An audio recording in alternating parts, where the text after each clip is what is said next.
y el resto del tiempo participamos haciendo preguntas, comentarios sobre el tema escuchado, ¿no?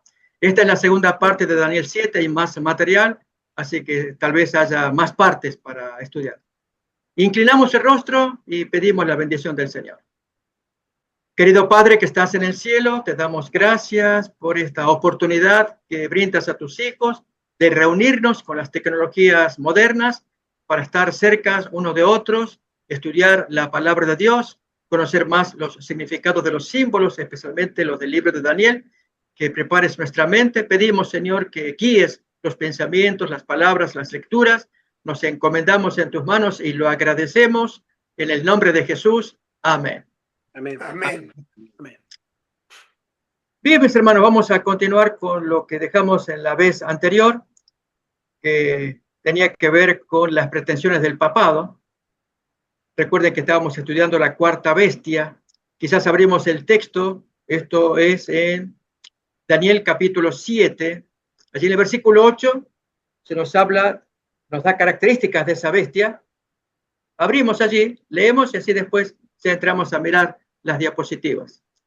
Daniel capítulo 7, versículo 8. Dice, mientras yo contemplaba los cuernos, he aquí que otro cuerno pequeño salía entre ellos.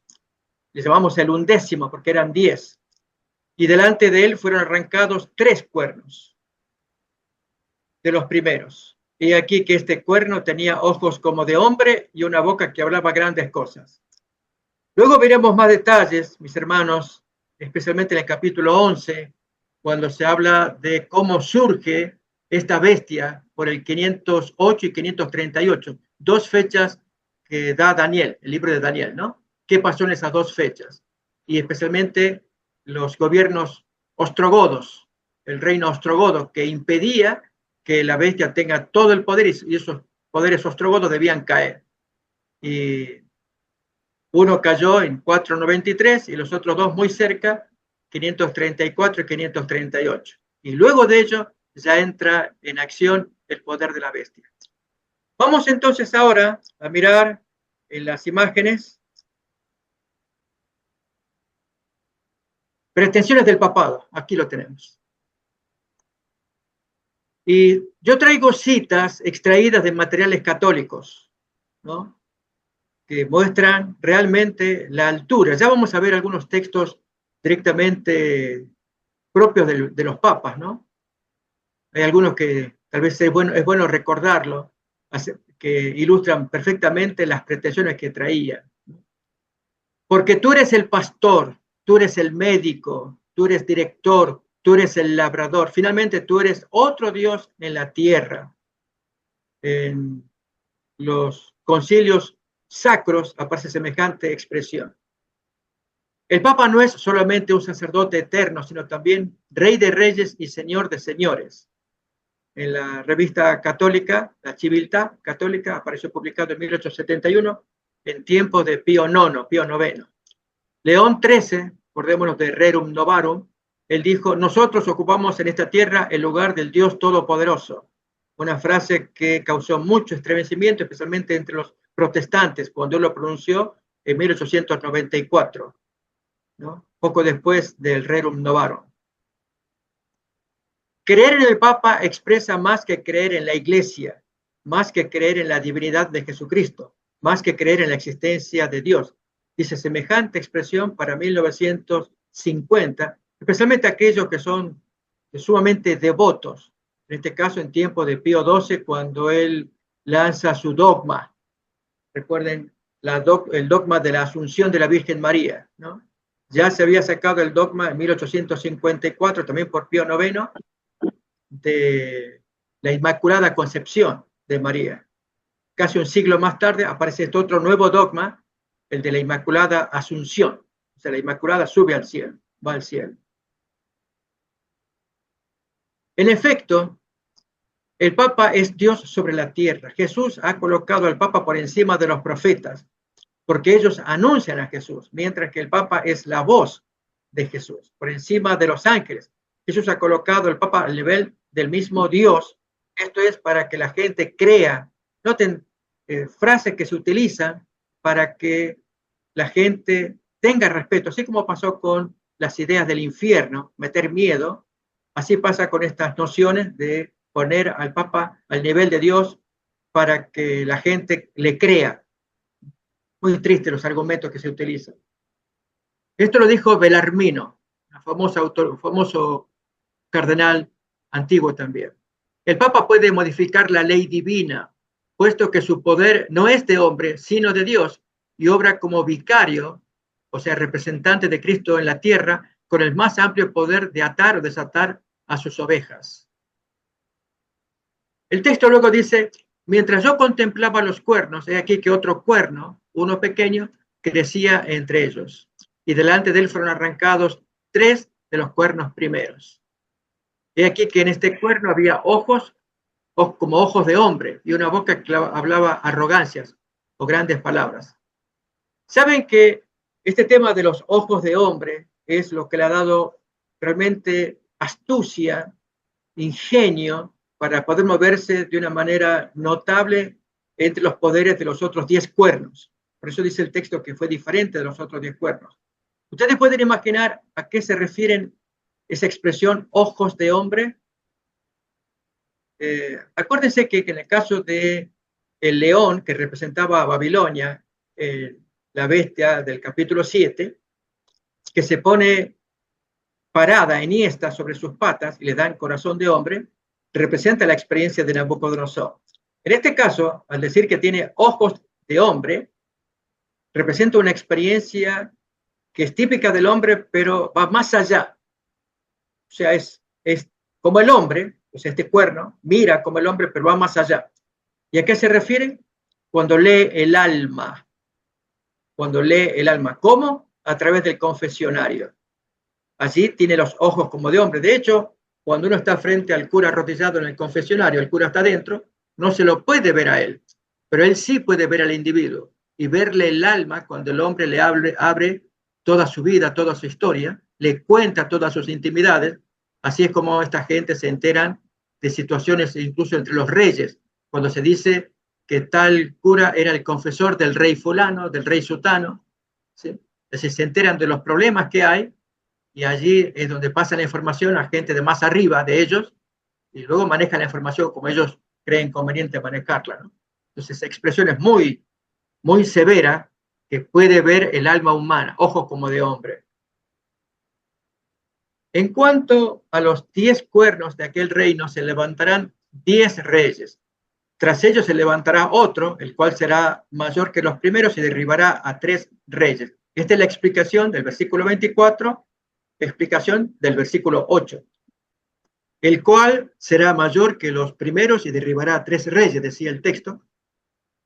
A ver, ¿a qué se refiere? Los 3 cuernos que derriba el cuerno pequeño fueron estos reyes ostrogodos. Primero, los érulos, que no era ostrogodo. Odoacro fue el rey de los érulos paganos que en el 476 toma Roma y depone a Rómulo Augustulo. Este era un rey joven, adolescente, en verdad. No lo mató, sino que lo expulsó. Y así se apodera de Roma y de Italia. En ese tiempo, el reino no estaba en Roma. De Roma, recordemos, esto es algo importante que vale la pena recordar. Y reitero, en Daniel 11 se va a ver con más detalles, eso está en el futuro, pero vale la pena comentarlo ahora. El imperio se había gestado en Roma, pero en el año 286 la administración se mudó a Milán. En aquel tiempo se llamó Mediolanum. Ese es el nombre que tiene la literatura antigua, que es equivalente a Milán. Entonces, ahí estuvo desde el 286 y el imperio se dividió en 4 partes por Diocleciano. Él fue el que dividió para tener semejante imperio. Y en el 402 se mudan a Rávena, que queda del lado oriental de Italia, y Roma queda del lado occidental. ¿Sí? Entonces,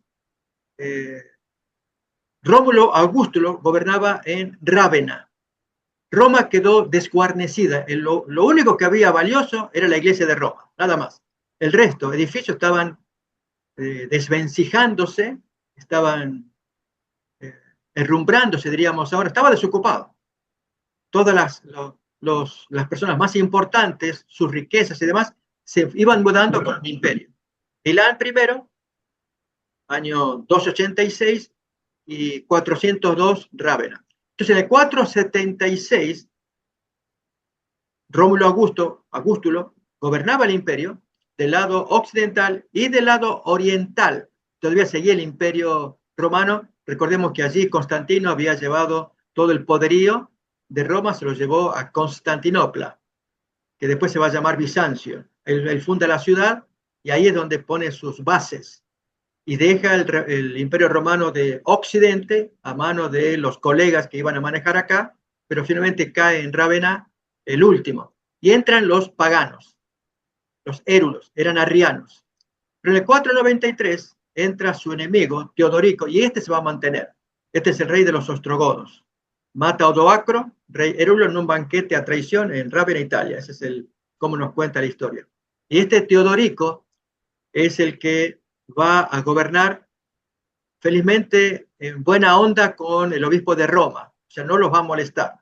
Pero hay un caso donde Teodorico mató al papa, donde el papa no hace caso. Como era arriano, no hace caso, y estos católicos siempre mantuvieron la doctrina ortodoxa católica, vamos a llamarla ortodoxa, que es la que se mantiene a lo largo de los siglos, contra las variaciones que había en aquellos tiempos, arrianos, sabelianos, priscilianos, miafisistas, monofisistas.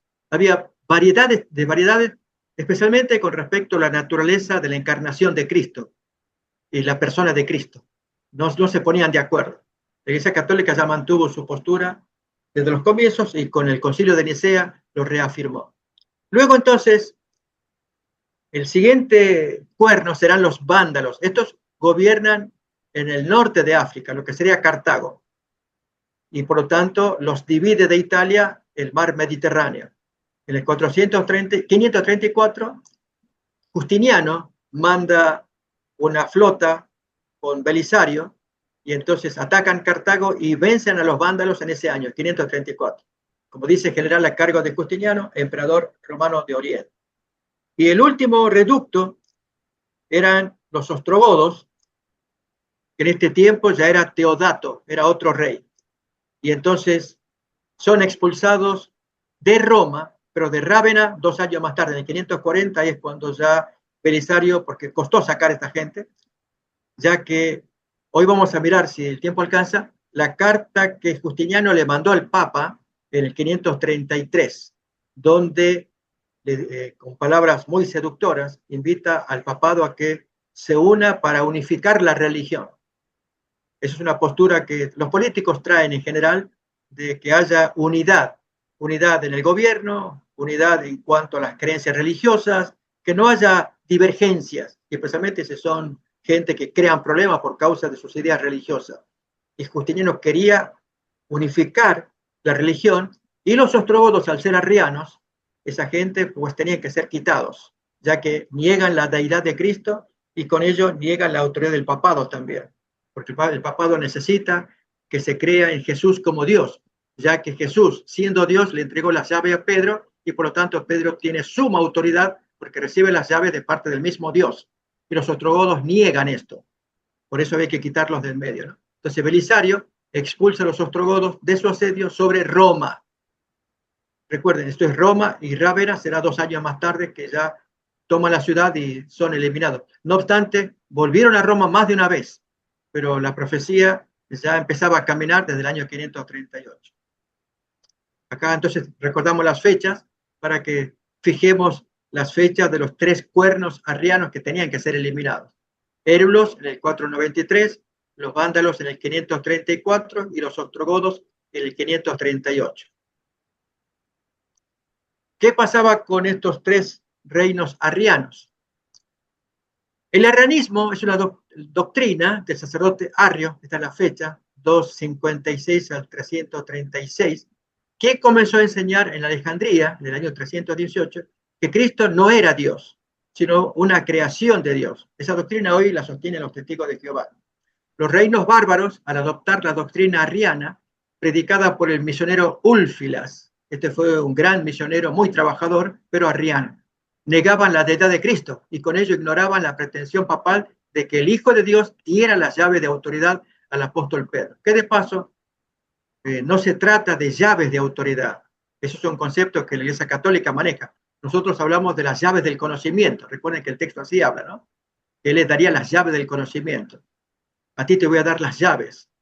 Y en Lucas 11:51 se nos aclara que esas llaves tienen que ver con conocimiento, no con autoridad. Significa que, miren acá, hay de vosotros intérpretes de la ley porque habéis quitado la llave de la ciencia, o sea, la llave del conocimiento. Vosotros mismos no entrasteis y a los que entraban se lo impedisteis. Entonces, ahí estamos mirando que las llaves a las que se refieren es llave del conocimiento de la salvación.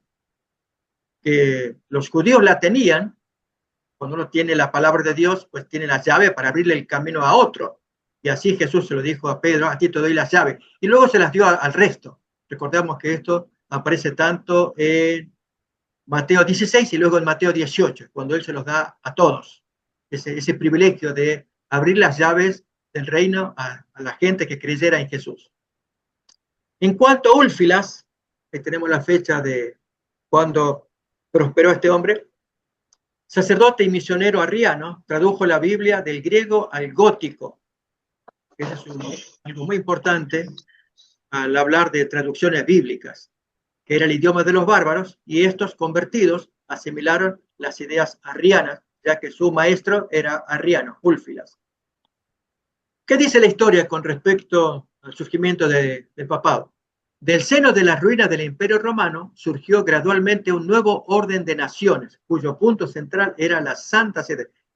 Realmente, esta es una cita que vale la pena examinarla vez tras vez, porque gracias al barro que se une al hierro, recordemos, el hierro va a representar el poder político, el barro, el poder religioso, es lo que cohesiona. No obstante, como bien dice la profecía, no logran unirse totalmente, pero permanentemente el barro rodea todo el pie. Así pasó con Europa. Todas las naciones recibían la influencia del papado, pero ¿cómo surge el papado? Como bestia, recordamos, el papado viene ya desde el primer siglo. Si decimos papado, más bien hablemos de la iglesia de Roma, primer siglo. Pero el obispado de Roma ya va a ser en el segundo siglo, ¿sí? Y especialmente su problema con respecto a la guarda del sábado en favor del domingo. Eso viene del segundo siglo. Hoy vamos a ver algo también, esperamos verlo, sino en la siguiente lección. Por lo tanto, resultó una formación política, no solamente nueva, sino inevitablemente diferente de la anterior, por esa cohesión de barro con hierro. Por eso este cuerno era totalmente diferente de los otros cuernos políticos, de las tribus bárbaras. Y hablará palabras contra el Altísimo y a los santos del Altísimo quebrantará, y pensará en cambiar los tiempos y la ley, y serán entregados en su mano hasta tiempo y tiempos, que son dos y el previo anterior sería 1 más 3,5, 3,5 tiempo, o sea, 3,5 años. Y 3,5 años, sabemos, representa 42 meses o 1260 días. Sería todo el dominio. Y aquí entonces tenemos, para ilustrarlo, tiempo, tiempos y la mitad de un tiempo. El Papa Vigilio asciende al trono papal en el año 537 con los poderes políticos y religiosos, pero no puede tomarse esa fecha como el inicio porque está el reino ostrogodo, que había que quitarlo de en medio, ¿sí? Y hasta ese momento uno busca, de paso, hermano, siempre voy a recomendar, si tenemos interés, buscar en o Wikipedia o la inteligencia artificial, va a dar información. Que hasta el 538 se habla del papado ostrogodo y del 538 en adelante del papado bizantino. Son dos conceptos diferentes. Significa que el papado ostrogodo era el que aprobaba que si venía una iglesia y proponían fulanito, menganito, pasaba por los ojos del rey ostrogodo que estaba en Rávena, había que consultarle a él. ¿Ok? A ver. Y así fue que hubo gente que como no encajaba con el rey ostrogodo, como conté, Teodorico mató a uno de ellos, y pusieron a otro. Eso se llama papado ostrogodo. O sea que dominan los ostrogodos para poner papas. Pero papado bizantino va a ser del 538, cuando se quitan los ostrogodos y entra entonces el Imperio Romano de Oriente, de Bizancio o Constantinopla, que es lo mismo. Y a partir de ahí comienza un nuevo estilo, una nueva manera de la autoridad, y es con el visto bueno del papado, del rey de Oriente. Entonces, Vigilio, él entra al papado en el 537, y Justiniano envió una carta que se llamó Edicto en el año 533, que dice así: tu santidad, cabeza de todas las iglesias santas, en el párrafo número 11. Hoy vamos a leer la carta, vamos a leerla, esperamos que aguantemos porque es demasiado melosa, uno y otro, cómo se hablan entre ellos. Tu doctrina glorificada, en el párrafo 12, condenador de perfidia o herejía, en el párrafo número 22. Era lo que la carta decía, que contaba con el apoyo del papado para condenar a los herejes, que los había muchos. Lo cierto es que Berthier, el general de Napoleón Bonaparte, toma preso al Papa Pío VI, que estaba en Italia, y lo lleva preso a Aviñón, en Francia, en el año 1798. Entonces, en el año 538 a 1798, pues cabe lo que nosotros llamamos los 1260 días años. Es interesante observar que 5 años antes, en ambos casos, pasan cosas. En el año 533 es la carta que Justiniano le envía al Papa, que en ese tiempo era Juan II, no Vigilio, Juan II. Y entonces ahí es donde le escribe que quiere pedirle que sea condenador de los herejes. O sea, nombrarlo el veedor de la religión de todo el imperio. El fiscal, el contralor, ¿no? Y entonces el Papa le contesta al año siguiente, 534. Así también, en el año 1798, 5 años antes, ya había toda la intención de quitar al papado. Y es cuando empieza el reinado del terror, especialmente antes vino, si ustedes se acuerdan de Apocalipsis 11, los 3 días y medio en que son muertos los 2 testigos, el Antiguo y Nuevo Testamento. Esto aparece en 1793. Para tener un panorama de esto, ya vamos a leer un párrafo. Antes, permítanme presentar las cartas. Aquí tenemos el Códice de Justiniano.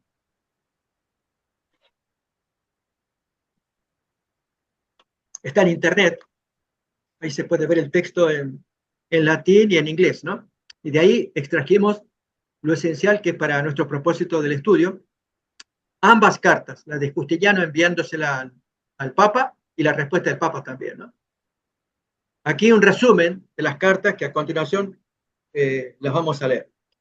El Código de Justiniano, en el libro primero, en fin, son los datos para ubicar, contiene la carta que el emperador Justiniano envió el 6 de junio del 533 al Papa Juan II, en la cual reconoce al Papa de Roma como punto de unidad, esos párrafos aparecen ahí, al cual se sujetan todos los sacerdotes, ahí está el párrafo, su doctrina es correctamente creída, glorificada y predicada, su santidad es cabeza de todas las iglesias y condenadora de los que niegan la verdadera fe católica, párrafo 22. Tanto la carta es demasiado melosa, la respuesta también para que se cumpla un pensamiento que aparece en Daniel 11, hablando de que este poder, el rey del norte, para el tiempo del Imperio Romano, usaría de lisonjas, esa palabra, lisonja o intrigas es como también se traduce, pero la palabra más justa es lisonja, o adulaciones, como trae Judas, podemos leerlo, Judas 1:16. Uno tiene que cuidarse de aquella gente que adula demasiado, ¿no? A veces cuando uno se acerca con esa intención, en la forma de hablar, ya puede revelar cosas que se trae algo entre manos.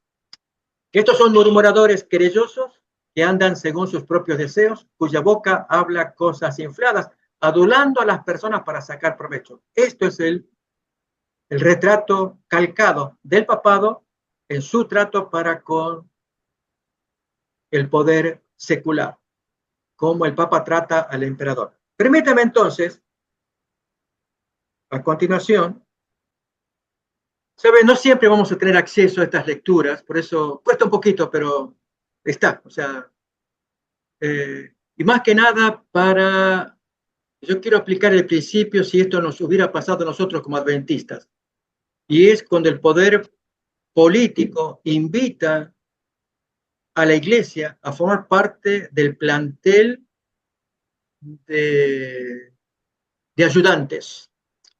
Es un poco lo que está pasando con este señor que ustedes saben que está en el gobierno americano, adventista, y que está participando en el proceso allí de la comisión para revisar la primera enmienda de la Constitución americana. Cuando un político le pide a un cristiano, en este caso adventista, que apoye, que participe, que colabore, hay que tener mucho cuidado, hermanos, porque el Señor, porque ahora vamos a leer la carta, el Señor nos llama para trabajar para otro reino, no para el reino mundano, ni aún con la mejor intención de querer mejorar las cosas. Porque ¿quiénes pueden pensar? Me están invitando para que yo ayude. De hecho, algo de eso hubo, según escuché, cuando, si fue en Chile, cuando el dictador Pinochet simpatizaba con dos grupos religiosos. Este fue un dictador en Chile, con los católicos y con los adventistas, para ver cuál de ellos ayudaría a levantar el país. No, hermanos, que lo haga la Iglesia Popular. Nosotros no podemos asociarnos. Pasó otro tanto con Xuxa, famosa cantante brasileña, conocida por su trato para con los niños. Y sin embargo, cuando ella invitó a la Iglesia Adventista en Brasil a sumarse en un plan de trabajar conjuntamente en favor de los niños, la Iglesia no aceptó. Otro tanto ocurre en Hechos de los Apóstoles, si se acuerdan, cuando hubo aquella muchacha divina, parecía que como que colaboraba con Pablo cuando decía, este es el que predica el mensaje verdadero, escúchenlo. Y a Pablo le desagradó, que finalmente oró para que saliera el demonio de la muchacha. Y los dueños de la chica, hacían buen dinero con ello, se enojaron y maltrataron a Pablo. Porque Dios no quiere trabajar en sociedad con la gente corrompida.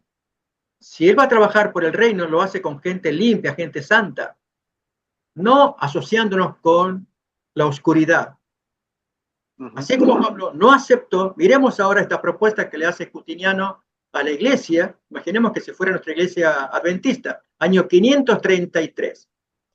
El texto de la carta imperial al obispo contenido en el edicto de los 3 capítulos se llama, en el año 533. Dice así: el conquistador Justiniano, piadoso, afortunado, renombrado, triunfante y siempre augusto, al santo Juan, arzobispo y patriarca de la noble ciudad de Roma, rindiendo honor a la santa sede apostólica y a vuestra santidad, la cual siempre ha sido y sigue siendo nuestro deseo como es debido, y honrando a vuestra beatitud como a un padre, nos apresuramos a poner en conocimiento de su santidad todo lo relativo a la situación de las iglesias, pues siempre hemos deseado fervientemente preservar la unidad de vuestra sede apostólica y mantener el estado de las santas iglesias de Dios tal como ha prevalecido hasta ahora y continúa inalterado, sin interferencia alguna en sentido contrario. Por tanto, nos hemos apresurado a someter a todos los sacerdotes de todo Oriente, es decir, recuerden, de Constantinopla, lo que hoy es Turquía, que era el Imperio Romano de Oriente, de someter a todos a la sede de vuestra santidad y unirlos a ella. Por ello hemos considerado necesario poner en conocimiento de vuestra santidad las medidas que se han tomado aquí, aunque se trate de algo claro e indiscutible que siempre ha sido observado y predicado con firmeza por todos los sacerdotes en conformidad con las enseñanzas de vuestra sede apostólica. Queremos estar en armonía con ustedes. Pues no permitimos que se tome medida alguna respecto al estado de las iglesias, por clara e indiscutible que sea, sin que llegue a conocimiento de vuestra santidad, ya que sois la cabeza de todas las santas iglesias. Noten palabras velosas de Justiniano para con el líder de la Iglesia Católica. Pues como se ha dicho, nos esforzamos en todo momento por acrecentar el honor y la autoridad de vuestra sede.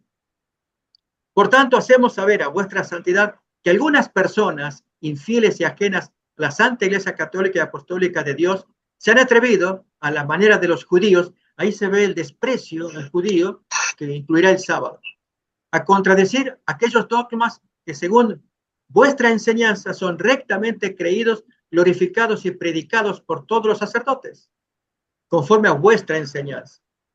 Niegan que nuestro Señor Jesucristo, Hijo unigénito de Dios y Dios nuestro, quien se encarnó por obra del Espíritu Santo y de la Santa y gloriosa Virgen María, Madre de Dios.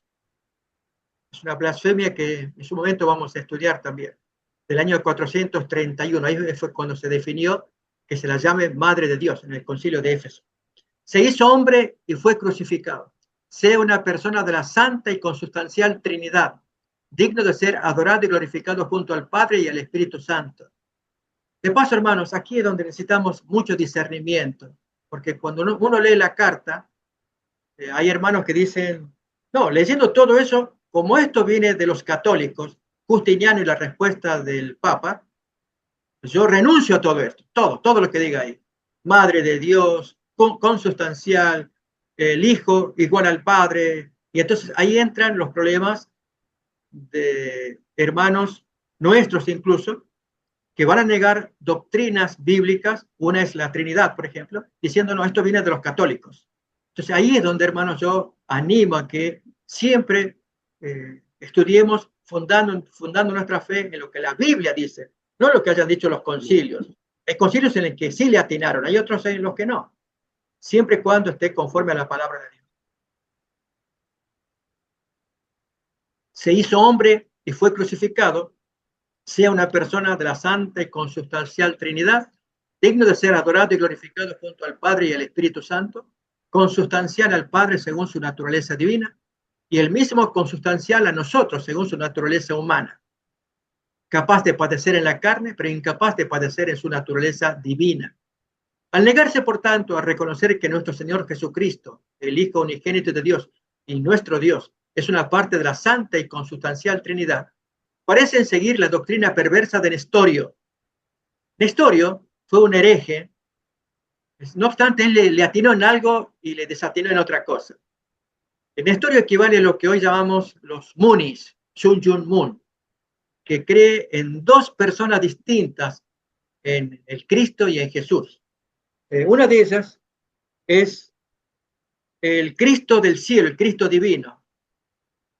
Eso cree Sun Yun Mun, que milenios atrás buscó dónde encarnarse, se encarnó en un ser humano llamado Jesús. Jesús es un ser humano, pero el Cristo es un ser divino, y se encarnó.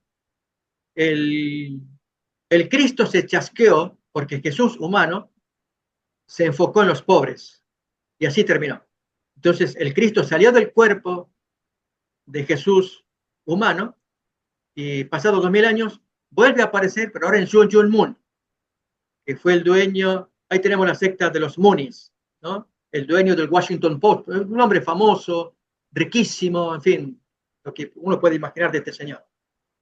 Pero él no va a fracasar porque el Cristo del cielo buscó dónde encarnarse y ubicó a Sun Yun Mun. Él es el Jesús humano. Y se fusionan los dos y ahí tenemos al Cristo acá en la tierra. Bueno, Nestorio creía en esa idea, la idea de dos personas distintas. Y nosotros creemos en una sola persona distinta. Esa es la diferencia con Nestorio. Con dos naturalezas, divina y humana. Mientras que Nestorio creía en dos personas, una divina y otra humana. Pero el acierto de Nestorio fue condenar la noción de madre de Dios. En aquel tiempo se usaba la palabra Theotokos y él usó la palabra Cristotokos, que decía es madre de Cristo, no madre de Dios. Entonces, por eso fue catalogado como un hereje y cismático. Famoso el caso de Nestorio, ¿no? Como dice al final, afirmando que él es hijo de Dios por gracia y que Dios, el verbo, es una persona y Cristo otra. Esa es la idea que traía Nestorio. Entonces, hacía falta una religión que unificara todas las ideas raras que había, y las había muchas. Pero todos los sacerdotes de la Santa Iglesia Católica y Apostólica y los reverendísimos abades de los santos monasterios, siguiendo a vuestra santidad y protegiendo el Estado y la unidad de las santas iglesias de Dios con la sede apostólica de vuestra santidad en Roma, sin alterar en modo alguno el estado de la iglesia que ha prevalecido hasta ahora y prevalece actualmente, confiesan y glorifican y proclaman con consenso universal que nuestro Señor Jesucristo, el Hijo unigénito y Verbo de Dios y nuestro Dios, engendrado del Padre antes de los siglos y fuera del tiempo.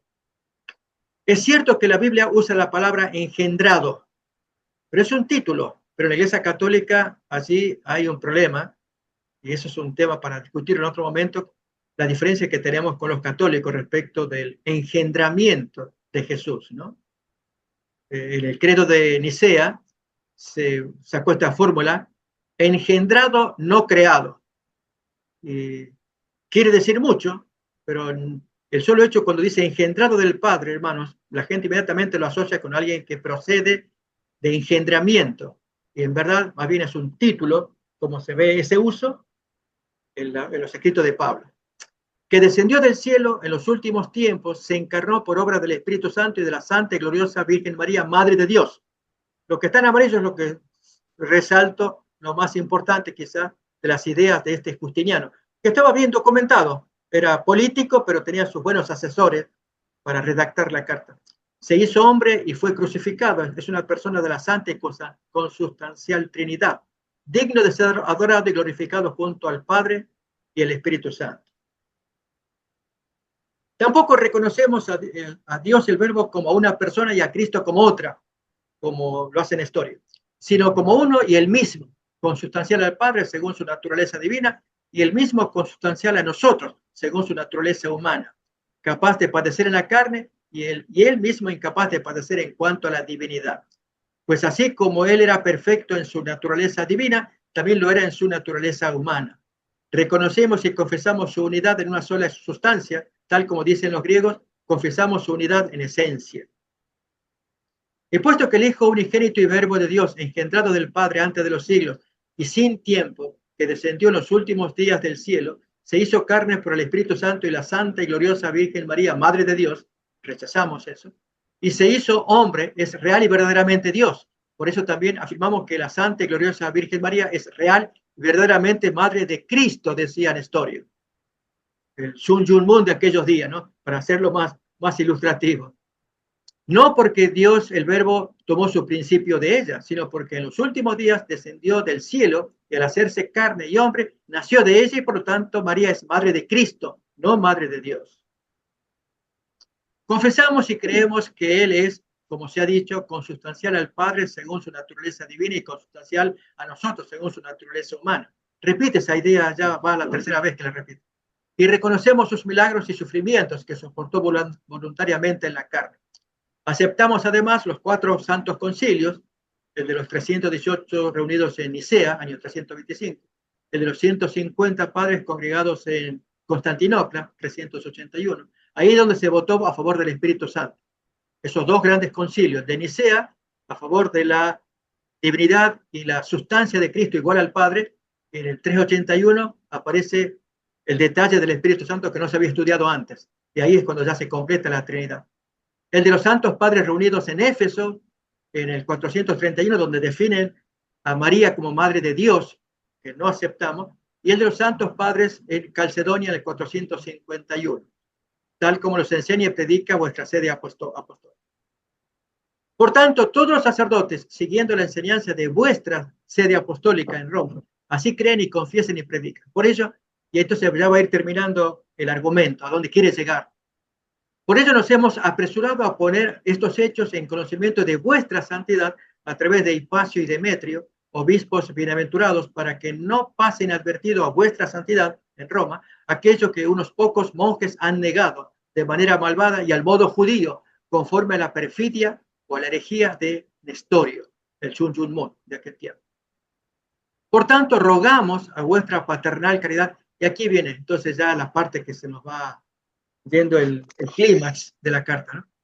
Que nos haga saber, mediante una carta dirigida a nosotros, cosa que responde al año siguiente, y al santo obispo y patriarca de esta generosa ciudad, hermano vuestro, quien también a través de los mismos hombres ha enviado mensajes a vuestra santidad, apresurándose a seguir en todo a la sede apostólica de vuestra bienaventuranza, que vuestra santidad acoge a todos los que profesan rectamente lo anterior y condena la perfidia de aquellos que a la manera de los judíos se han atrevido a negar la verdadera fe. Note, ahí tenemos la esencia de la carta, la petición que a la vez le dice que vuestra santidad acoge a todos los, o sea, si es que van a acoger, si es que Roma va a aprobar a todos los que profesan lo que yo escribí antes, y sí, es puramente católico ortodoxo, católico apostólico romano, y a la vez condena la perfidia de aquellos que niegan la fe católica. Y aquí, hermanos, ahí sí es donde me acuerdo de un texto de Daniel capítulo 11, 28 y 30, cuando el rey del norte va a atacar a los que guardan el pacto santo, así lo dice, pacto santo. Toda aquella gente que es, ahí tenemos lo voy a leer acá, hermanos, ¿no? Está en el futuro, lo vamos a estudiar en el futuro, pero presten atención a la palabra pacto santo. Y volverá a su tierra, hablando del rey del norte, del papado en particular, y su corazón será contra el pacto santo, hará su voluntad y volverá a su tierra. Y el 30, porque vendrán contra él naves de Quitim, y él se contristará y volverá y se enojará contra el pacto santo, y hará según su voluntad. Volverá pues y se entenderá con los que sean opuestos al pacto santo, los que abandonen el pacto santo. Esa fue la obra del papado, luchar contra los que se guaracían guardando la ley de Dios, siguiendo la recta doctrina, apoyándose en la Biblia. Entonces, como en ese tiempo, tanto en Oriente con Justiniano allí en Turquía, en Constantinopla, como en Roma, tenían que unificar fuerzas. Los ostrogodos eran un estorbo. Y para eso, ¿qué había que hacer? Era que Roma aceptara ser la rectora y como dice al final de la cita, que condena o la condenadora de la perfidia o de la herejía de aquellos que a la manera de los judíos se atreven a negar la verdadera fe, la católica. Si el papado acepta esto, condenar a los herejes. Era una petición, hermanos, le está pidiendo, ¿no? Cosa que va a aceptar el papa, obviamente. Pero imaginemos que el actual presidente americano hiciera lo mismo con la iglesia adventista, por la simpatía, por lo que fuera, que le pidan a los adventistas que participen en ubicar quiénes son los que andan en la recta fe y que condene a aquellos que se alejan de la Biblia y de la recta fe. Y entonces el adventista puede ser, hermano, yo no quiero afirmar, que algunos llegan a aceptar. Se me están invitando a que yo forme parte de una comisión para estudiar los principios religiosos, de quiénes son los que están errados, y dar mi opinión, decirle al presidente. No, hermanos, porque ahí viene el tema de que ese veedor, en este caso el papado, lo define según su criterio, según su lente. Lo que él considera que es correcto y lo que están en contra de él son los incorrectos. Por eso se entiende ahora el texto de pelear contra el pacto santo. El pacto santo va en contra. Y como uno de este lado cree tener la razón, va a atacar a la gente que está en contra, o sea, a la gente del pacto santo. Como pasó con los cuartos decimanos. Esta gente tenía otra manera de observar la fiesta de la Pascua anual, mientras que los romanos querían que siempre cayera en domingo, para defender ese día. Bien, así leo esta parte final. De este modo aumentará el amor de todos los pueblos hacia vos y la autoridad de vuestra sede, y se mantendrá intacta la unidad de las santas iglesias que están en armonía con vos, una vez que todos los beatísimos obispos hayan aprendido de vos que aquello que se os ha comunicado constituye la auténtica doctrina de vuestra santidad. Os rogamos además a vuestra beatitud que oréis por nosotros y nos obtengáis la gracia de Dios. Y de otra mano, normalmente escribía otra gente y el emperador a veces firmaba. A modo de firma pone, ahora sí ya lo firma el emperador, que la divinidad os conserve por muchos años, Padre Santo y Piadosísimo. Esto se dio el 6 de junio del año 533 en el tercer consulado de nuestro Señor, etcétera, etcétera. Es lo que tenemos con respecto a Justiniano, esa carta, ¿no? Y tal vez nos va a interesar mirar la respuesta del Papa, de Juan II, como ocurre, hermanos, con la seducción. Imaginemos a una mujer cuyo marido se ausenta por razones de trabajo. Y la mujer está sola, es bonita, es atractiva. No tienen hijos. Y viene un vecino, viene el otro, y la andan piropeando, decimos. Le andan diciendo requiebros, piropos, ¿no? ¿Cómo reacciona ella? Saben, hermanos, que, como cité el caso de Pablo, cuando oyó a esta muchacha joven, que cuenta el libro de Hechos, que andaba gritando detrás de él, que este es el que predica el mensaje, que lo escuchen. Y a Pablo le desagradó y mandó al espíritu que se saliera de la muchacha. Dije yo que Dios no quiere trabajar en armonía con el diablo. En este caso, si este vecino que piropea a esta esposa, la esposa de Cristo, si realmente es leal a Cristo, rechazará esa propuesta que el emperador le está haciendo de convertirla en condenadora de los herejes. O sea, que le colabore al emperador ubicando y condenando quiénes son los herejes. La respuesta de Juan, del Papa. Juan, obispo de Ciudad de Roma, a su hijo gloriosísimo y clementísimo, el emperador Justiniano. La introducción. Entre las encendidas alabanzas a la sabiduría de vuestra mansedumbre, el más cristiano de los emperadores, noten, también es meloso este Juan II. Pues yo dije que adula. Resplandece con una luz especialmente pura, cual estrella, el hecho de que vos, movido por el celo de la fe y la caridad cristiana, y bien instruido en las enseñanzas de la Iglesia, guardáis reverencia a la Santa Sede de Roma. A ella todo lo sometéis y todo lo conducís hacia su unidad. Sede a cuyo fundador, es decir, el primero de los apóstoles, Pedro, nuestro Señor dio este mandato: apacienta mis ovejas. Que esta sede es verdaderamente la cabeza de todas las iglesias, lo proclaman tanto las normas de los padres como los decretos de los emperadores. Lo atestiguan también las palabras llenas de reverencia de vuestra piedad.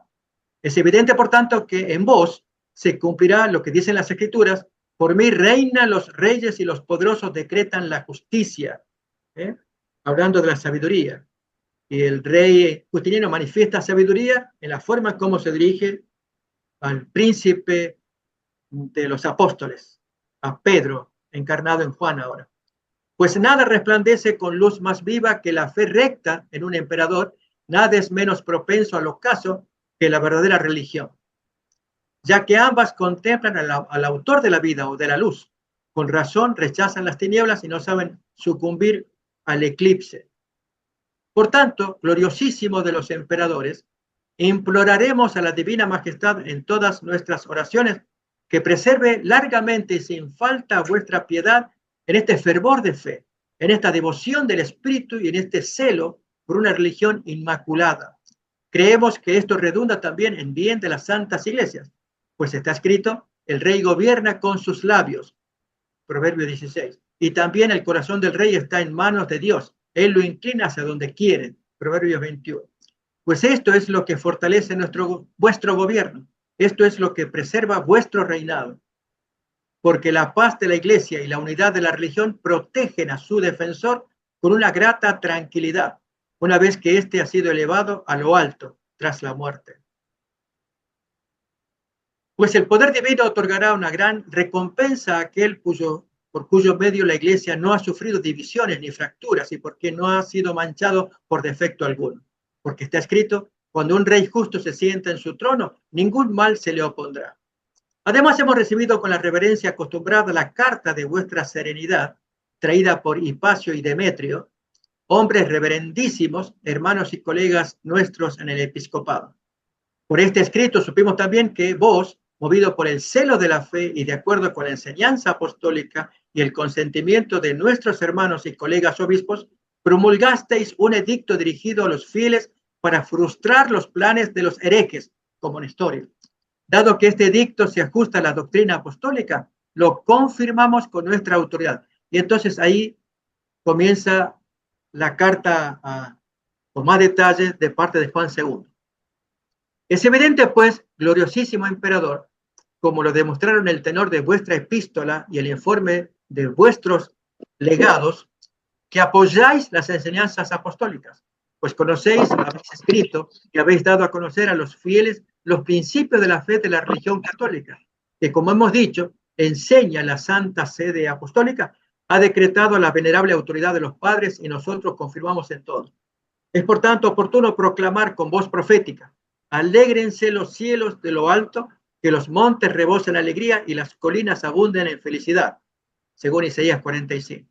Conviene que los fieles graben estas cosas en las tablas de su corazón y las custodien como a la niña de sus ojos. Tampoco hay nadie en quien arde el amor de Cristo que pueda oponerse a la confesión de vuestra fe, tan recta, tan verdadera.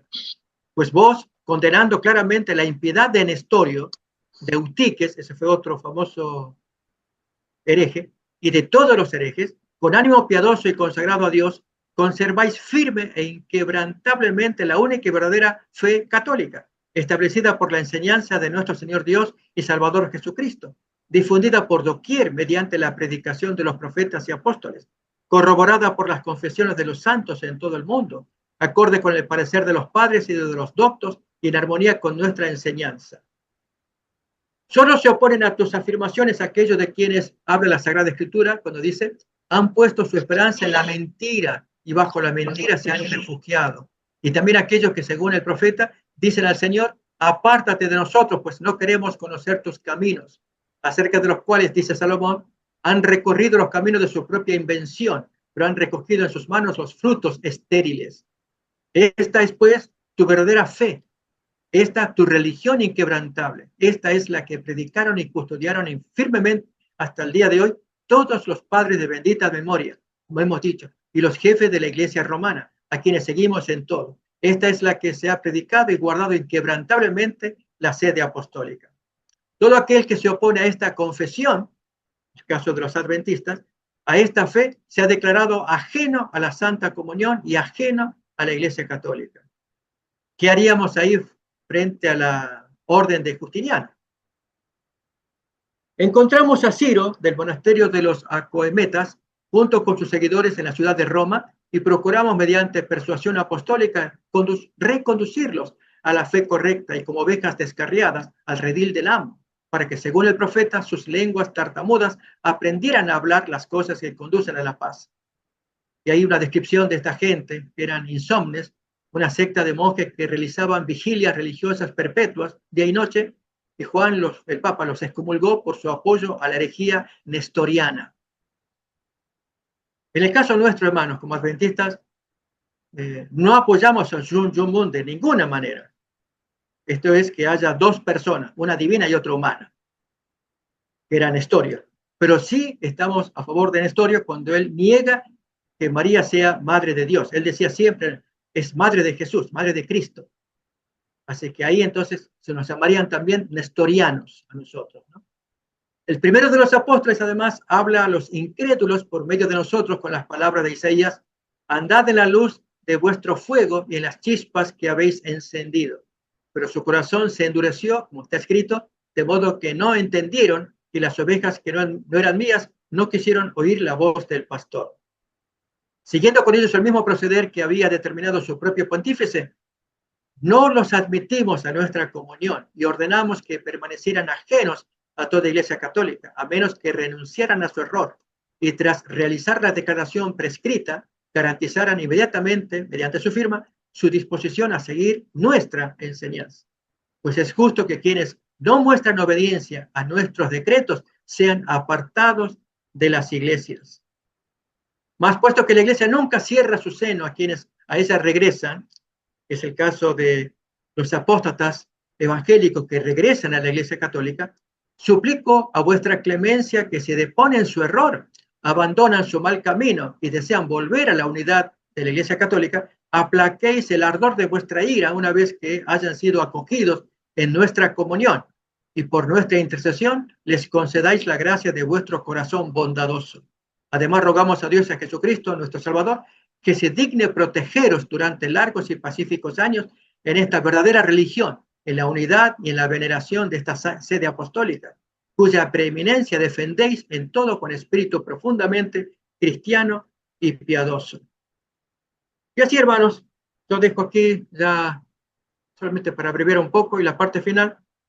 Que la gracia de nuestro Señor Jesucristo, el amor de Dios Padre y la comunión del Espíritu Santo estén siempre contigo, piadosísimo Hijo Justiniano. Recuerden, es Juan II hablándole a Justiniano.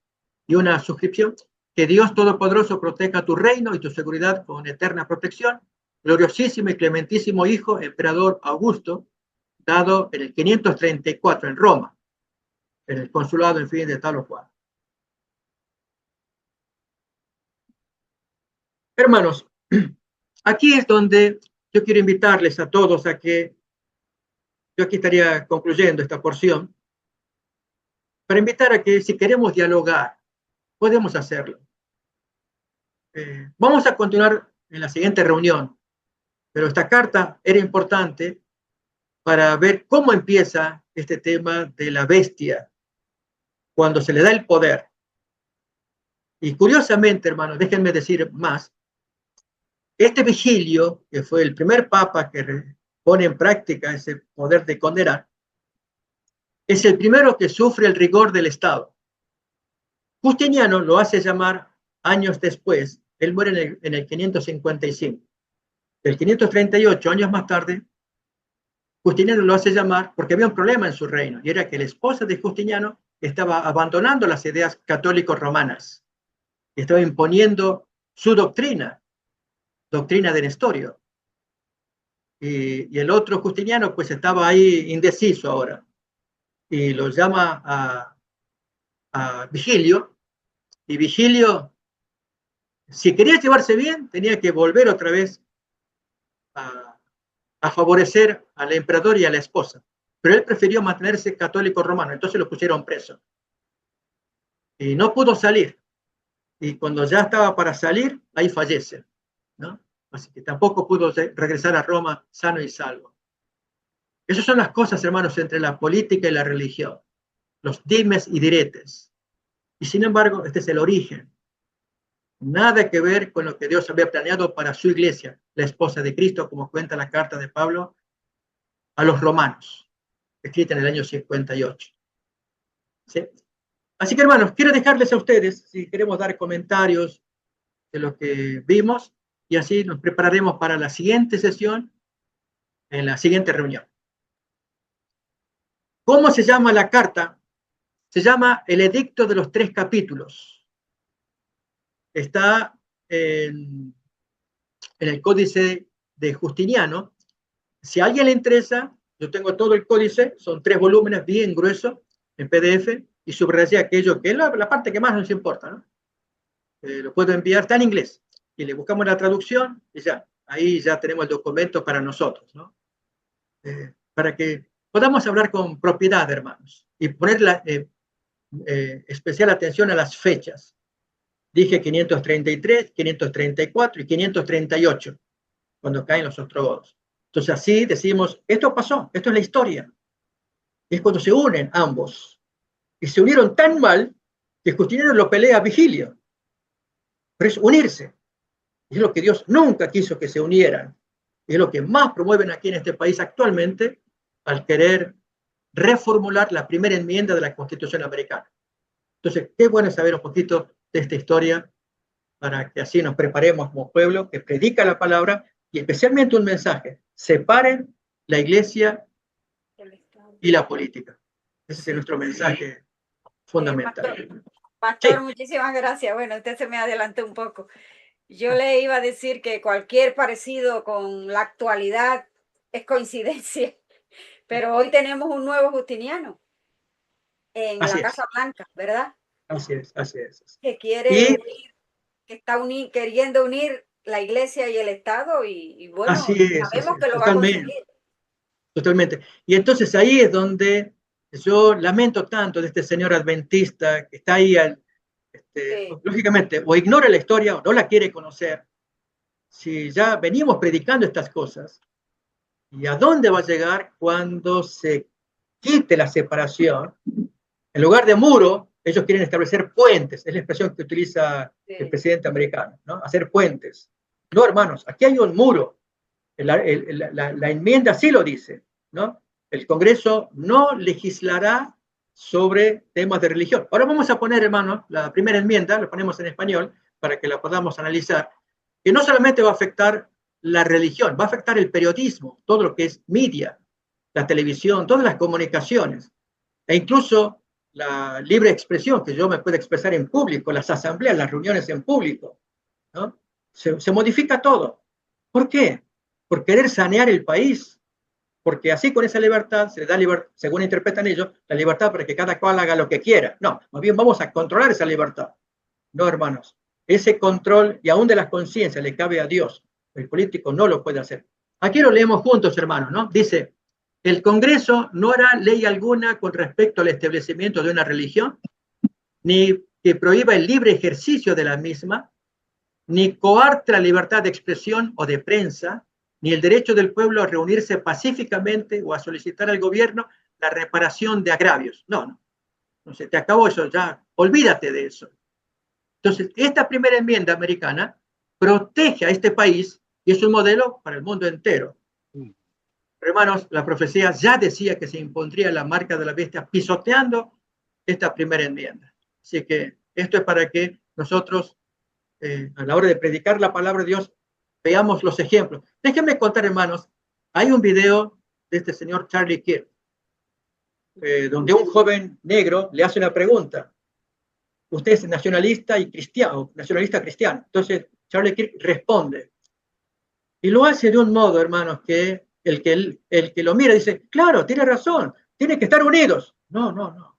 El hecho de que Daniel orara por Nabucodonosor, por el siguiente imperio, significa que tenemos que tener la religión que esté ayudando al gobierno, orando para que el gobierno ande bien. Son dos cosas distintas. El primer versículo que él cita es Jeremías 29:7. Miren cómo él tuerce las palabras al decir, ya decía el texto bíblico que los cristianos, en ese tiempo los judíos cautivos en Babilonia, debían orar al gobierno. Por lo tanto, el gobierno se sanea. Ahí tenemos el video, hermano. Si alguien lo encuentra, si no, yo lo envío. Ahí está, ahí está el video para que uno lo pueda mirar, ¿no? Está el moreno que le hace la pregunta también, ¿sí? Y está en inglés, pero como se lo puede leer y todo, y lo que importa es el argumento. Entonces, leemos juntos Jeremías 29:7, que es el texto que este joven utiliza.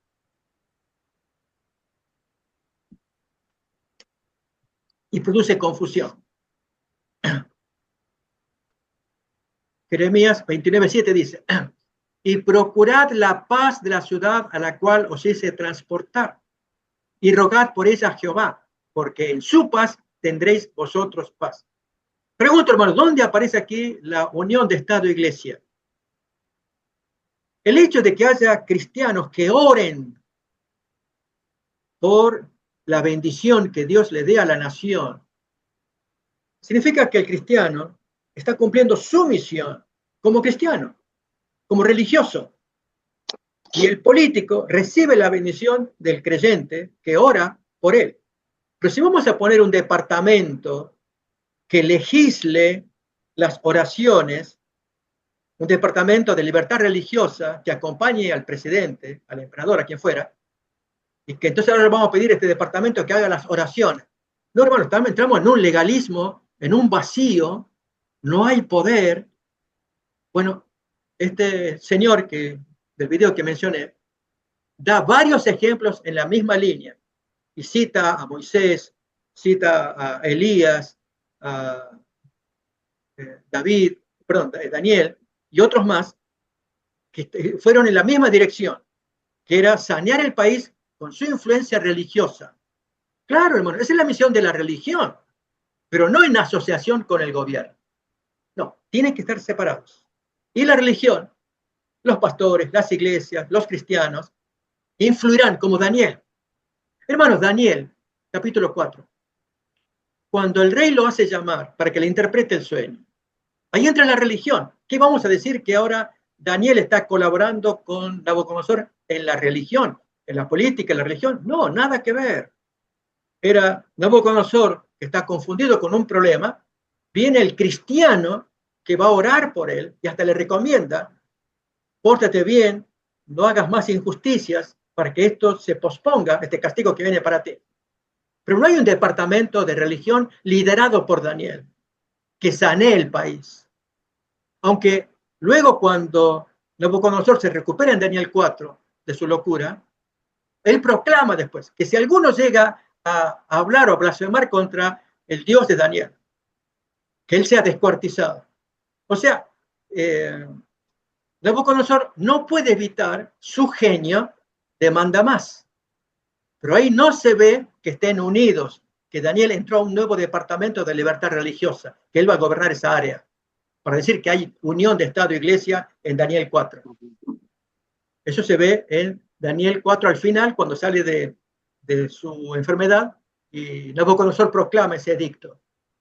Así que, hermanos, valga este texto de Jeremías 29 y muchos más que hablan de la bendición que reporta un cristiano que ora por su poder, por el poder político. Y si no, hermano, voy a hacer un agregado ahora en Romanos 13, una lectura, vamos a leer el texto del versículo 1 al 5, pero una lectura, permítame, apócrifa, para que se entienda mejor a dónde quiero llegar. Romanos 13, 1 en adelante dice: sométase toda persona a las autoridades superiores, porque no hay autoridad sino de parte de Dios, y las que hay por Dios han sido establecidas. De modo que quien se opone a la autoridad, a lo establecido por Dios, resiste. Y los que resisten acarrean condenación para sí mismos. Porque los magistrados, o sea, el Estado, no están para infundir temor al que hace el bien, sino al malo. ¿Quieres, pues, no temer la autoridad? Haz lo bueno y tendrás alabanza de ella. Porque es servidor de Dios para tu bien. Pero si haces lo malo, teme, porque no en vano lleva la espada, pues es el servidor de Dios, vengador para castigar al que hace lo malo. Por lo cual es necesario estarle sujetos, no solamente por razón del castigo, sino también por causa de la conciencia. Ahora le hago otra lectura para entender la relación de iglesia y Estado. Versículos 4 y 5. Hablando de los magistrados, porque es servidor de la iglesia para tu bien. Pero si haces lo malo, teme, porque no en vano lleva la espada, pues es servidor de la iglesia, del representante, del vicario de Cristo aquí en la tierra, que representa a Dios. Es servidor de la iglesia y vengador para castigar al que hace lo malo desde el punto de vista de la iglesia. Ya no es el que hace lo malo según el punto de vista de la sociedad. Porque cuando hace algo malo desde el punto de vista del gobierno, por ejemplo, robó, mintió, cualquier delito, el gobierno interviene y castiga. Pero si es del punto de vista de la iglesia, no, estos están en contra de mi doctrina dominical, en contra de mi doctrina de la adoración de los santos. Por lo tanto, te voy a castigar, porque estás en contra de mi particular doctrina. No, ahí hay problemas. Sigue más. Por lo cual es necesario estarle sujetos, no solamente por razón del castigo, sino también por causa de la conciencia. ¿Conciencia ligada a quién? ¿A Dios o a la iglesia? Ese es el gran problema, hermanos. Y si este individuo del video que acabo de citar no lo vio, allá él, ¿no? Nosotros sí tenemos que verlo.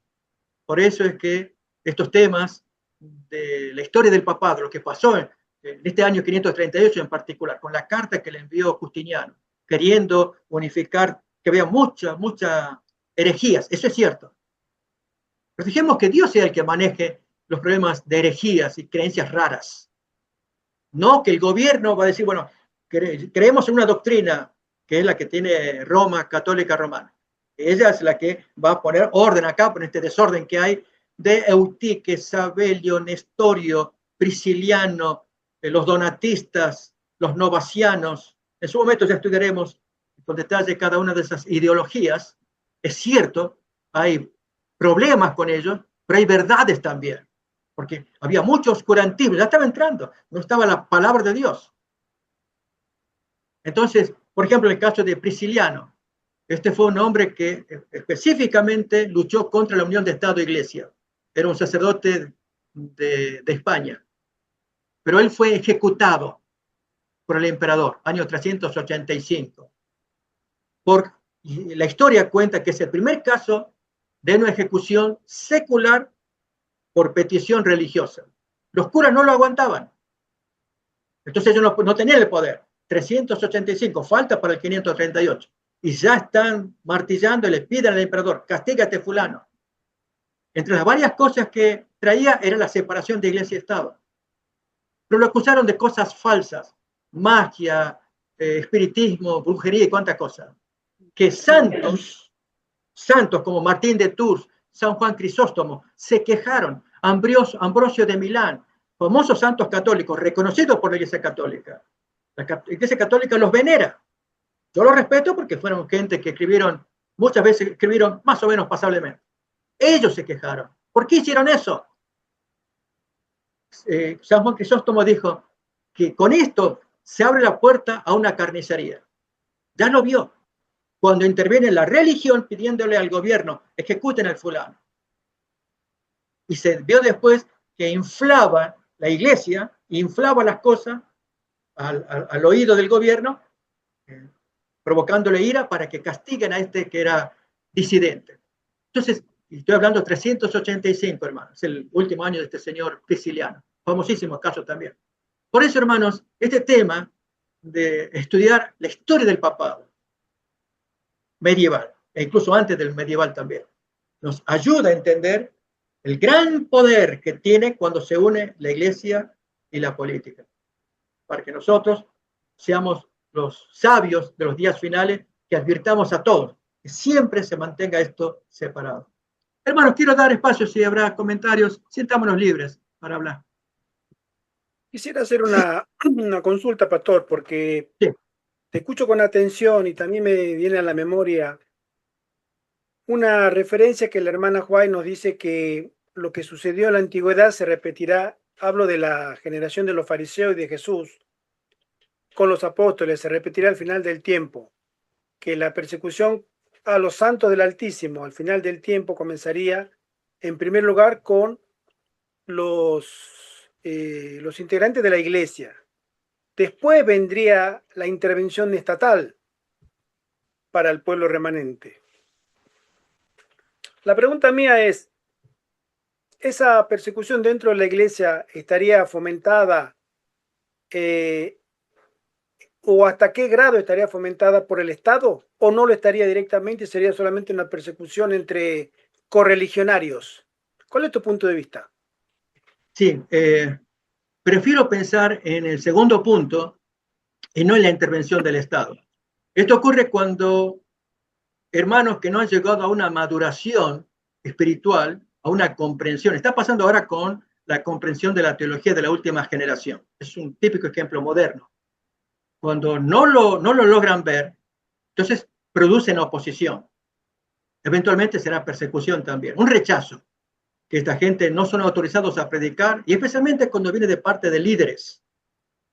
Eso es más grave todavía, porque tienen palabra autorizada. Los hermanitos de más abajo oyen y confían en la guía de estos líderes que no logran ver, no tienen sabiduría para discernir. Entonces son rechazados. Por lo tanto, es natural esperar que esto pase en el pueblo adventista. El gobierno, finalmente, cuando tenga que intervenir, va a intervenir por los intereses de ellos. Y esto va a ocurrir si de parte de estos otros pastores que no lograron ver se afilian al gobierno. Será grave, gravísimo. Yo, hermanos, de eso prefiero esperar que se den los hechos antes de afirmarlo. Sí, más bien creo que la oposición vendría en casa, adentro, y que los hermanos se deben mantener muy firmes en las cosas que están descubriendo en la Biblia y que sienten que las tienen que predicar. Gracias. No sé si Bien, hermano, ahora... no sé si tenemos más comentarios. Muy, muy interesante, pastor, la historia, porque de ahí es que nosotros debemos aprender. Así es, así es. Yo invito, hermanos, que seamos pacientes. Por ahí cuando vemos nombres, fechas, datos. Si a alguien le interesa, anótelo en un papel y luego, ahora es fácil, digo con la inteligencia artificial o Wikipedia o cualquier medio que queramos, de consultarlo, verificarlo, ¿no? Y Bueno, yo formar. estuve, mientras tú estabas hablando, estuve averiguando por el tema de la inteligencia artificial y el fin del periodo, digamos, papal, el comienzo del bizantino y el fin del periodo de los arrianos. Y me dan el año 537, no Sí, 538. bien, efectivamente, vimos los 2 años, solamente que la diferencia entre uno y otro es que los ostrogodos fueron expulsados de Roma en el 538 y el Papa entra en el 537. Es decir, Vigilio entra en el 537 y este va a entrar ya prácticamente nombrado por Justiniano, no por el rey ostrogodo, pero nuestra fecha es tomar el Papa, se dice de Vigilio que es el primer Papa bizantino, por lo tanto el 537, eso es correcto.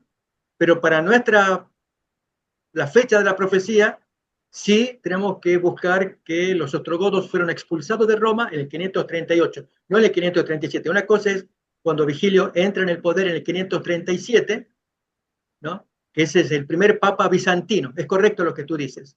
Es el primer papa bizantino. O sea, conviven los dos líderes, el bizantino y el arriano, un año. Claro, exacto. Entonces, el arriano u ostrogodo es lo mismo, ¿no? Es lo mismo. Sí, entonces, pero los ostrogodos tenían que ser expulsados, o arrianos expulsados, y su sede era en Rávena, y Rávena va a ser tomada en el 540. ¿Por qué no tomamos esa fecha, 540? Porque el Papa estaba en Roma, no en Rávena. Y en Roma, ahí sí había que limpiar todo el malezal que había alrededor de arrianos, y en el 538 ahí entra Belisario y quita todos los arrianos que había en Roma. Y ahora sí, ya Roma tiene que moverse, pero no obstante los ostrogodos vuelven a Roma más de una vez, hasta que en el 555 son destruidos totalmente. Ahí ya, 554, ahí ya termina su hegemonía ostrogoda, pretendiendo recuperar Italia. Entiendo. Hermano Carlos, tiene levantada la manito. Sí, yo pregunto, pastor, Sí. entiendo que Nestorio no aceptaba que la doctrina dijera que la madre de Dios, Así es. no, No sino la madre de Jesús. Sino la madre Así de es. Jesús. Ahora, Sí. que entre Nestorio y Justiniano, ¿eran rivales en doctrina? Sí. Lógicamente, no coexistieron. Nestorio vivió antes y murió antes, pero la doctrina de él sí floreció. Y eran rivales porque Justiniano más bien apoyaba la doctrina ortodoxa. Por ortodoxa decimos el concilio de Nicea, la católica romana, ¿no? Que igualaba a Jesús con Dios. Y decía, de paso, leer el credo niceno no estaría mal, leer, hay cosas en las que no vamos a coincidir, obviamente, ¿no? De allí vendrá a juzgar a los vivos y a los muertos, ciertas expresiones del credo niceno, no estamos de acuerdo. Pero al hablar de la deidad de Cristo, que esa es la parte que más nos interesa, Nestorio, él desarrolló la idea de que eran 2 personas, un Cristo divino, un Jesús humano, tal como dije yo de Sun Myung Moon, y que el Cristo divino se encarna dentro de la persona. Esa es la idea de Nestorio. Pero para eso él desarrolló esta idea para decir, como hablamos de una persona humana, María es madre o fue madre de una persona humana llamada Jesús. Esa fue la razón. Por eso es que se desarrolló la idea de madre de Dios, para decir, no, es madre de una persona, no que aquí tenemos 2 personas. No, es de una persona que a la vez es Dios. Y esa una persona que es Jesús y Dios a la vez, por eso decimos, María es madre de una persona que también es Dios, por lo tanto, madre de Dios. Y eso ofendió muchísimo a Nestorio, no aguantaba eso. Por eso él fue rechazado. Entonces, por eso hay cosas en las que no aceptamos de Nestorio y otras que sí aceptamos. Y así va a pasar con un sinnúmero de herejes. Hoy la Iglesia Católica los llama herejes, cismáticos, gente que... pero nosotros, hermanos, tenemos que ir a la menudencia, que sí, que no, en aquellos días. Amén. Bueno, muchas gracias, pastor. Bien. Muchos quieren la... Creo que, no sé si habrá alguien más que tenga alguna consulta, pregunta, comentario. Sí. Hola, Lucas, aquí está. Sí, aquí estamos con el hermano Israel. Estamos escuchando un poquito como al final. Como quería reiterar un poquito o decir lo que estoy extrayendo, y si me pudieses para complementar para como tener una idea más completa, ¿no?, del tema de hoy, que se trató de el tema de los arrianos, quitar a los ostrogodos para que en el 538 pudiese el Papa Vigilio, parece, tomar lugar, y entonces tocaste dos cartas, la primera de una persona a otra y la segunda de Justiniano a otra, entiendo que al Papa, ¿no?, Justiniano siendo emperador, me parece, que se le estaba cediendo como le estaba dando autoridad, se estaban con alabanzas el uno al otro, y entonces allí, comparándolo a hoy en día de cómo el presidente quiere hacer, y que de paso me dijeron de que se hizo un departamento de religión en Estados Unidos, algo reciente de este presidente, y muestra cómo estamos en los últimos tiempos. Sí, eso es así es. Sí, lo sí, que recibo. correcto. Lucas, pequeñito detalle nomás para perfeccionar. Sí, Una, sí, efectivamente fueron dos cartas. La primera la escribió Justiniano para el 533 al Papa Juan II, y la segunda es la carta de la respuesta de Juan II al año siguiente, a Justiniano, ¿no? Ambas son cartas con mucha alabanza mutua, y especialmente el centro va a ser Roma, que es la cabeza de las iglesias, y en que Justiniano invita a Roma a que sea la condenadora de los herejes, de las perfidias, dice allí, y enumera a Nestorio como hubo otros más, ¿no?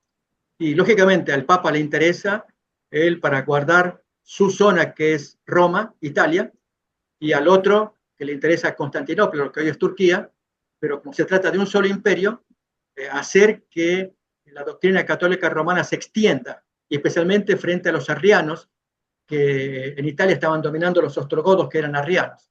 Muchos de esas tribus eran arrianas. A diferencia de los francos con Clodoveo, él era católico romano, ¿no? Entonces, ya había diferencias entre ellos, y una de las más fundamentales es que el arriano no aceptaba la autoridad de la silla de Roma, no la aceptaba, porque no veía a Jesús como Dios entregándole llaves de nada a Pedro, lo veía como un simple ser humano, y eso a Roma le fastidiaba mucho.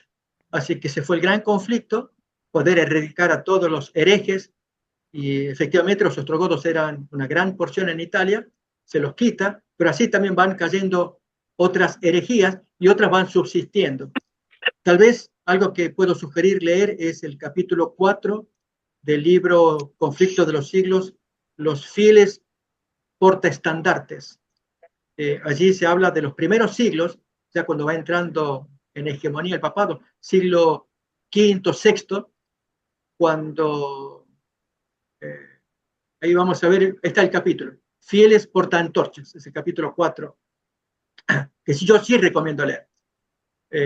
Se ve la forma amañada como los emisarios de Roma van de pueblo en pueblo, ahí menciona Gran Bretaña, y se menciona cómo esta gente conservaba el conocimiento de los apóstoles en Gran Bretaña, los celtas, por ejemplo, ¿no? La guardia del sábado, ahí la hermana Juan menciona a uno que introduce el sábado también, ¿no? Pero esta gente, al ver que no se querían someter a la autoridad de Roma, entonces ahí es donde entran los problemas. Bueno, estos son los inicios, ¿no? Estamos hablando de siglos V y VI de la era cristiana. Y al decir sexto, ya estamos hablando de los 500, 508, cuando va a entrar los 1290 años con Clodoveo. Entonces, todo esto ayuda a ver qué hizo la Iglesia Católica y cómo se inventó documentos, fraudes, para que la gente crea, ¿no? tal el caso de la Carta del Domingo, famosísima carta que se creó en el siglo VI, y la hermana White la va a mencionar, pero que entra en Gran Bretaña por el siglo XI, por ahí, ¿no? Según documento, esa carta se publicó, se republicó, se copió, recopió en diferentes idiomas, muchísimos idiomas. Es una carta donde amenaza a quien no cumple el domingo con severos castigos. O sea, inventaban ellos carta espuria, ¿no? Como fue la donación de Constantino, otra carta espuria también, que es del siglo VIII. Finalmente se descubrió que era espurio, pero para que crean los emperadores que Constantino le dio al Papa Silvestre de sus días, le puso vicarios filii Dei, le entregó edificios y propiedades, que si lo hizo Constantino, así deberían hacer los posteriores emperadores a los respectivos papas también. Y la carta tenía efecto hasta que se descubrió que era falso. Son los llamados fraudes piadosos, fraudulentos creados por la Iglesia. De piadoso, nada, de fraude, todo. Bueno, como pasó también con el tema de la invención de la Virgen de Guadalupe en México. Así es. Fue un dogma creado para más sumisión popular a la iglesia que otra cosa. Así es. Como de costumbre, un fraude también, por supuesto. Así es. Interesante. Fraude o si no espiritismo, porque también recordemos que... De la mano del espiritismo, exacto. Así es, así es. De modo que si alguien dice, no, tú estás negando algo que fue un hecho verídico, hubo testigos que lo vieron, que lo tocaron. Ay, hermano, no sabes dónde te metes. Si uno se aparte del Señor, Satanás se aparece allí. Exacto. Interesante. Muchísimas gracias, pastor. Muy bien. Gracias. Bueno, hermanos, gracias por acompañarnos y tengamos una oración y continuaremos en la siguiente semana, Dios mediante. ¿Sí? Vamos a tener la otra semana la tercera parte del capítulo 7, ¿verdad? Así es, tercera parte. Sí. Okay. Sí. Querido Padre que estás en el cielo, te damos gracias por este encuentro que tuvimos para estudiar la profecía y los hechos históricos. Señor, gracias por darnos la luz de Daniel capítulo 7, capítulo 8. Gracias por mostrarnos lo que haría el cuerno pequeño en aquellos días y cómo lo hace ahora un poder redivivo para buscar la adhesión de los hombres a la doctrina de Satanás. Querido Señor, pedimos que nos cuides, nos bendigas, nos ayudes a que estemos ligados al Señor Jesús, que le amemos de todo corazón, que le sirvamos y que también hagamos nuestra parte para difundir el Evangelio. Querido Señor, pedimos tu bendición para todos quienes participamos y lo agradecemos en el nombre de Jesús. Amén. Amén. Amén. Amén. Gracias, mis hermanos. Feliz Que semana Dios los para bendiga. todos. Feliz semana. Amén, amén. Que el Señor les bendiga. Fuerte abrazo en Cristo. Y no se olviden de darle un like al video para que pueda llegar a más personas. Siempre Amén. me olvido decirlo. Feliz semana para todos. Bendiciones. Amén. Adiós. Muchas gracias.